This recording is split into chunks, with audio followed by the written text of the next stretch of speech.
ಇನ್ನು ಯಾವ ರೀತಿಯಾಗಿ ಭಾರತ ಈ ವಿಚಾರದಲ್ಲಿ ಹೆಜ್ಜೆಯನ್ನ ಇಡ್ತಾ ಇದೆ, ಏನಾಗ್ತಾ ಇದೆ ಒಟ್ಟಾರೆ ಬೆಳವಣಿಗೆ? ಪ್ರಧಾನಿ Modi back to back meeting ಅನ್ನ ಮಾಡ್ತಾ ಇದ್ದಾರೆ. ಸೇನಾ ಮುಖ್ಯಸ್ಥರ ಸಭೆ ನಡೆಸಿ ಮಾಹಿತಿಯನ್ನ ಸಂಗ್ರಹವನ್ನ ಕೂಡ ಮಾಡಿದ್ದಾರೆ.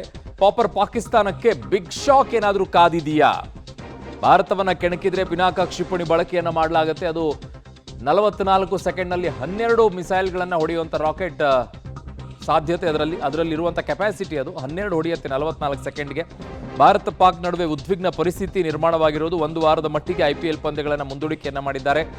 ಹರಿಯಾಣದಲ್ಲಿ ಇವತ್ತು ರಾತ್ರಿ ಇಡೀ ಬ್ಲ್ಯಾಕ್ಔಟ್ ಅಂತ ಹೇಳ್ತಾ ಇದ್ದಾರೆ. ರಾತ್ರಿ 8ರಿಂದ ಬೆಳಗ್ಗೆ 6ರವರೆಗೂ ಕೂಡ ಬ್ಲ್ಯಾಕ್ಔಟ್, ಸಂಪೂರ್ಣವಾಗಿ ಕತ್ತಲು ಆವರಿಸಿರುತ್ತೆ.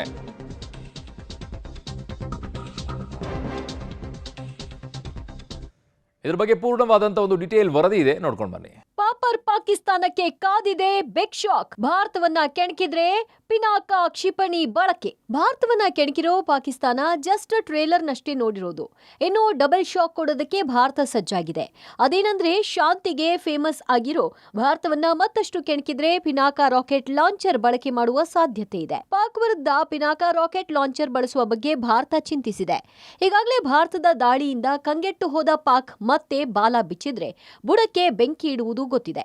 ಇನ್ನು ಈ ಪಿನಾಕ ಕ್ಷಿಪಣಿ 44 ಸೆಕೆಂಡ್ನಲ್ಲಿ 72 ರಾಕೆಟ್ ಉಡಾಯಿಸಬಹುದು. ಈ ಮೂಲಕ ಲಾಹೋರ್ ಸರ್ವನಾಶ ಮಾಡಲು ಜಸ್ಟ್ 30 ಸೆಕೆಂಡ್ ಸಾಕು. ಬರೋಬ್ಬರಿ 60 ಕಿಲೋಮೀಟರ್ ದೂರದ ಗುರಿ ಮುಟ್ಟುವ ಪಿನಾಕ ಪಾಕ್ ಹುಟ್ಟಡಗಿಸಲು ಗಂಟೆಗಳ ಸಮಯವೇ ಬೇಡ.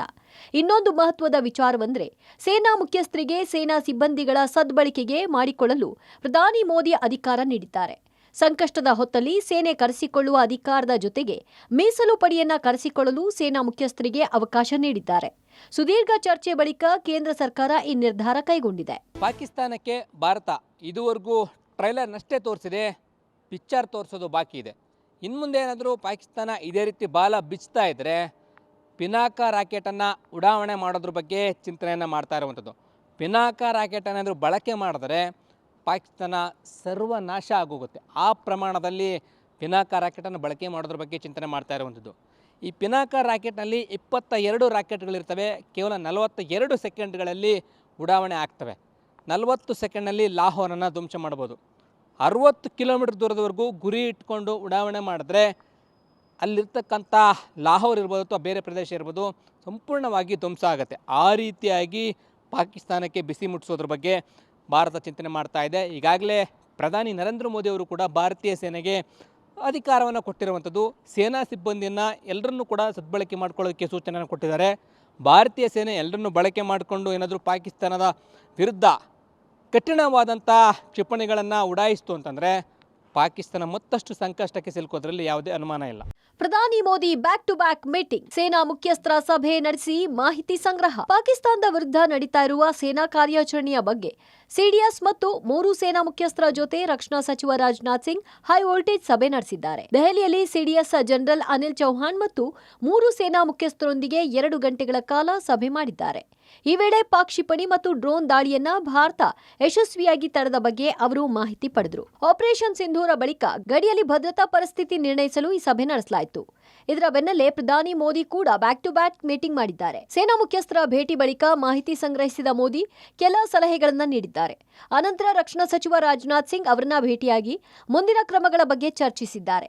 ಇದರ ಜೊತೆಗೆ ಬಿಎಸ್ಎಫ್, ಸಿಐಎಸ್ಎಫ್ ಡಿಜಿಗಳ ಜೊತೆ ಕೇಂದ್ರ ಗೃಹ ಸಚಿವ ಅಮಿತ್ ಶಾ ಸಭೆ ನಡೆಸಿದ್ದಾರೆ.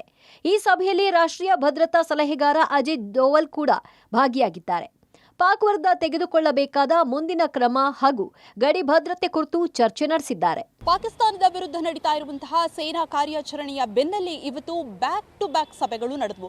ಸುಮಾರು 2 ಗಂಟೆಗಳ ಕಾಲ ರಾಜನಾಥ್ ಸಿಂಗ್ ಅವರು ಸಿಡಿಎಸ್ ಹಾಗೂ 3 ಸೇನಾ ಮುಖ್ಯಸ್ಥರ ಜೊತೆಗೆ ಸರಣಿ ಸಭೆಗಳನ್ನು ನಡೆಸಿದ್ರು. ಆಪರೇಷನ್ ಸಿಂಧೂರದ ಕಾರ್ಯಾಚರಣೆ, ಪಾಕಿಸ್ತಾನದ ಕ್ಷಿಪಣಿಗಳನ್ನು ಯಾವ ರೀತಿ ಹೊಡೆದು ಉರುಳಿಸಿದ್ದೀವಿ ಅನ್ನುವಂತಹ ಮಾಹಿತಿಯನ್ನ ರಾಜನಾಥ್ ಸಿಂಗ್ ಅವರಿಗೆ ಸೇನಾ ಮುಖ್ಯಸ್ಥರು ನೀಡಿದರು. ಇದರ ಬೆನ್ನಲ್ಲೇ ಪ್ರಧಾನಿ ಮೋದಿ ಅವರಿಗೂ ಕೂಡ ಮಾಹಿತಿ ನೀಡಲಾಗಿತ್ತು. ಗಡಿ ಭದ್ರತೆಯ ವಿಚಾರದಲ್ಲಿ ಹಾಗೂ ಕಾರ್ಯಾಚರಣೆಯ ವಿಚಾರದಲ್ಲಿ ಒಂದಿಷ್ಟು ಸಲಹೆಯನ್ನ ಕೂಡ ಪ್ರಧಾನಿಯವರು ಕೊಟ್ಟಿದ್ದಾರೆ. ಇನ್ನೊಂದು ಕಡೆಗೆ ಅಮಿತ್ ಶಾ ಅವರು ಬಿಎಸ್ಎಫ್ ಸೇರಿದಂತೆ ಕೈಗಾರಿಕಾ ಭದ್ರತಾ ಪಡೆಗಳ ಜೊತೆಗೆ ಸರಣಿ ಸಭೆಯನ್ನ ನಡೆಸಿದ್ರು. ಅಜಿತ್ ದೋವಲ್ ಕೂಡ ಈ ಸಭೆಯಲ್ಲಿ ಭಾಗಿಯಾಗಿದ್ರು. ಭಾರತ ಪಾಕ್ ನಡುವೆ ಉದ್ವಿಗ್ನ ಪರಿಸ್ಥಿತಿ. ಐಪಿಎಲ್ ಪಂದ್ಯಗಳನ್ನ ರದ್ದು ಮಾಡಿದ ಬಿಸಿಸಿಐ. ಭಾರತ ಪಾಕ್ ಉದ್ವಿಗ್ನ ಪರಿಸ್ಥಿತಿಯ ಹಿನ್ನೆಲೆಯಲ್ಲಿ ಈ ಬಾರಿಯ ಐಪಿಎಲ್ ಟೂರ್ನಿ ಮುಂದೂಡಿಕೆ ಮಾಡಲಾಗಿದೆ. ಉಳಿದ ಐಪಿಎಲ್ ಪಂದ್ಯಗಳನ್ನ ಬಿಸಿಸಿಐ ರದ್ದು ಮಾಡಿದೆ. ನಿನ್ನೆ ಧರ್ಮಶಾಲಾದಲ್ಲಿ ನಡೀತಾ ಇದ್ದ ಡೆಲ್ಲಿ ಕ್ಯಾಪಿಟಲ್ಸ್ ಹಾಗೂ ಪಂಜಾಬ್ ಕಿಂಗ್ಸ್ ಪಂದ್ಯವನ್ನ ಅರ್ಧದಲ್ಲೇ ಮೊಟಕುಗೊಳಿಸಲಾಗಿತ್ತು. ಇದೀಗ ಮೇ 25ರವರೆಗೆ ನಡೆಯಬೇಕಿದ್ದ ಐಪಿಎಲ್ ಟೂರ್ನಿಯನ್ನ ಅನಿರ್ದಿಷ್ಟಾವಧಿಗೆ ಮುಂದೂಡಿಕೆ ಮಾಡಲಾಗಿದೆ. ವಿದೇಶಿ ಆಟಗಾರರ ಭದ್ರತೆಯ ದೃಷ್ಟಿಯಿಂದ ಬಿಸಿಸಿಐ ಯಾವುದೇ ಸವಾಲುಗಳನ್ನು ತೆಗೆದುಕೊಳ್ಳುವ ಸ್ಥಿತಿಯಲ್ಲಿ ಇಲ್ಲ. ಹೀಗಾಗಿ ದೇಶದಲ್ಲಿ ನಡೆಯಬೇಕಿದ್ದ ಈ ಬಾರಿಯ ಐಪಿಎಲ್ ಟೂರ್ನಿಯಲ್ಲಿ ಸಂಪೂರ್ಣವಾಗಿ ಮುಂದೂಡಿಕೆ ಮಾಡಲಾಗಿದೆ. ಭಾರತ ಪಾಕ್ ಯುದ್ಧದ ಕಾರ್ಮೋಡ ಸದ್ಯ ಐಪಿಎಲ್ ಮೇಲೂ ಕೂಡ ಬಿದ್ದಿದೆ. ಸೊ ಪರಿಣಾಮ ಮುಂದಿನ ಐಪಿಎಲ್ನ ಬಾಕಿ ಇದ್ದಂಥ 16 ಪಂದ್ಯಗಳನ್ನು ಸಂಪೂರ್ಣವಾಗಿ ರದ್ದು ಮಾಡಿ ಬಿಸಿಸಿಐ ಆದೇಶವನ್ನು ಹೊರಡಿಸಿದೆ. ಅಂದರೆ ಮುಂದೆ ಬೇರೆ ಸ್ಕೆಡ್ಯೂಲ್ನ ಮುಖಾಂತರವಾಗಿ ಉಳಿದ ಪಂದ್ಯಗಳನ್ನು ಫಿಕ್ಸ್ ಮಾಡುವಂಥ ನಿಟ್ಟಿನಲ್ಲೂ ಕೂಡ ಪ್ಲ್ಯಾನ್ ಮಾಡಲಾಗಿದ್ದು, ಸದ್ಯಕ್ಕೆ ಈ ಪಂದ್ಯಗಳನ್ನು ಬಂದ್ ಮಾಡಿ ಅಂದರೆ ಸ್ಥಗಿತಗೊಳಿಸಿ ಉಳಿದ 16 ಪಂದ್ಯಗಳನ್ನು ಬೇರೆ ಟೈಮ್ಗೆ ಫಿಕ್ಸ್ ಮಾಡುವಂಥ ನಿಟ್ಟಿನಲ್ಲಿ ಚಿಂತನೆಯನ್ನು ಮಾಡಿದೆ. ನಿನ್ನೆಯಷ್ಟೇ ಧರ್ಮಶಾಲಾದಲ್ಲಿ ನಡೆದಿದ್ದಂತಹ ಡೆಲ್ಲಿ ಜೊತೆಗೆ ಪಂಜಾಬ್ ನಡುವಿನ ಪಂದ್ಯ ಏನಿತ್ತು ಅದನ್ನು ಕೂಡ ಎಮರ್ಜೆನ್ಸಿ ಸೈರನ್ ಆನ್ ಆಗ್ತಾ ಇದ್ದಾಗೆ ಕಂಪ್ಲೀಟ್ ಆಗಿ ಬ್ಲಾಕ್ಔಟ್ ಮಾಡಿದಂತ ಕಾರಣಕ್ಕಾಗಿ ಪಂದ್ಯವನ್ನು ಸ್ಥಗಿತಗೊಳಿಸಲಾಗಿತ್ತು. ಹರಿಯಾಣದಲ್ಲಿ ಇವತ್ತು ರಾತ್ರಿ ಇಡೀ ಬ್ಲಾಕ್ಔಟ್. ರಾತ್ರಿ 8ರಿಂದ ಬೆಳಗ್ಗೆ 6 ಗಂಟೆಯವರೆಗೆ ಬ್ಲಾಕ್ಔಟ್. ಅಂಬಾಲಾ ವಾಯುನೆಲೆ ಟಾರ್ಗೆಟ್ ಮಾಡಿರೋ ಪಾಕ್. ಇನ್ನು ಪಾಕಿಸ್ತಾನ ಇವತ್ತು ಕೂಡ ತನ್ನ ಮೊಂಡುತನವನ್ನ ಪ್ರದರ್ಶಿಸುವ ಹಿನ್ನೆಲೆ ಹರಿಯಾಣದಲ್ಲಿ ರಾತ್ರಿ ಇಡೀ ಬ್ಲಾಕ್ಔಟ್ ಮಾಡಲಾಗಿದೆ. ರಾತ್ರಿ 8ರಿಂದ ಬೆಳಗ್ಗೆ 6 ಗಂಟೆಯವರೆಗೆ ಬ್ಲಾಕ್ಔಟ್ ಘೋಷಣೆ ಮಾಡಿದೆ. ಪಾಕಿಸ್ತಾನ ಅಂಬಾಲಾ ವಾಯುನೆಲೆ ಟಾರ್ಗೆಟ್ ಮಾಡಿರೋ ಹಿನ್ನೆಲೆ ಜನರು ಯಾರು ಓಡಾಡದಂತೆ ಮತ್ತು ವಿದ್ಯುತ್ ಬಳಸದಂತೆ ಕೇಂದ್ರ ಸರ್ಕಾರ ತಿಳಿಸಿದೆ. ಮುನ್ನೆಚ್ಚರಿಕೆಯಾಗಿ ಮನೆಯಿಂದ ಹೊರಗೆ ಬರೆದಿರುವಂತೆ ಸೂಚನೆ ನೀಡಲಾಗಿದೆ. ಜೊತೆಗೆ ಮನೆಯ ದೀಪಗಳನ್ನು ಆರಿಸಲು ವಾರ್ನ್ ಮಾಡಿದೆ. ಇಷ್ಟೆಲ್ಲ ನೌಟಂಕಿ ಆಟವಾಡ್ತಿರೋ ಪಾಕಿಸ್ತಾನ ಭಾರತ ಕೊಟ್ಟ ಏಟಿಗೆ ಸುಸ್ತಾಗಿ ಹೋಗಿದೆ. ದೌಲತ್ತು ಪ್ರದರ್ಶನ ಮಾಡ್ತಾ ಇದ್ದ ಪಾಕ್ ಈಗ ಕಾಲು ಹಿಡಿಯೋ ಸ್ಥಿತಿಗೆ ಬಂದಿದೆ. ಸಂಕಷ್ಟಕ್ಕೆ ಅಂತ್ಯ ಹಾಡುವಂತೆ ಸೌದಿ ಅರೇಬಿಯಾ, ಕತಾರ್, ಚೀನಾದ ಜೊತೆ ಪಾಕಿಸ್ತಾನ ನಿತ್ಯ ಸಭೆ ನಡೆಸ್ತಿದೆ. ಒಟ್ಟಾರೆ ಪಾಕಿಸ್ತಾನ ತಾನಾಗೆ ಸುಮ್ಮನಿದ್ರೆ ಒಳ್ಳೇದು, ಇಲ್ಲವಾದ್ರೆ ಭಾರಿ ನಷ್ಟ ಕಟ್ಟಿಟ ಬುತ್ತಿ. News desk, public TV. ನೋಡಿ, ಈಗೆಲ್ಲ ನಮ್ಮ ಸೈನಿಕರೆಲ್ಲ ಹೊಡೆದಾಗ್ತಾ ಇದ್ರೆ, ನಮ್ಮ ಸೈನಿಕರೆಲ್ಲ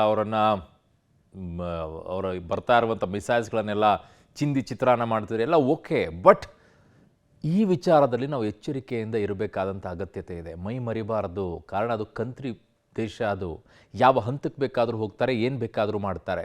ನಾವು ಮೈ ಮರೆತರೆ ಡೆಫಿನೆಟ್ಲಿ ಬೀಳುತ್ತೆ. ಒಳಗಿರುವಂಥ ಜನರಿಗೆ ಹೇಳ್ತಾ ಇದ್ದೀನಿ, ಗಡಿಯಲ್ಲಿರುವಂಥ ಸೈನಿಕರಿಗಲ್ಲ.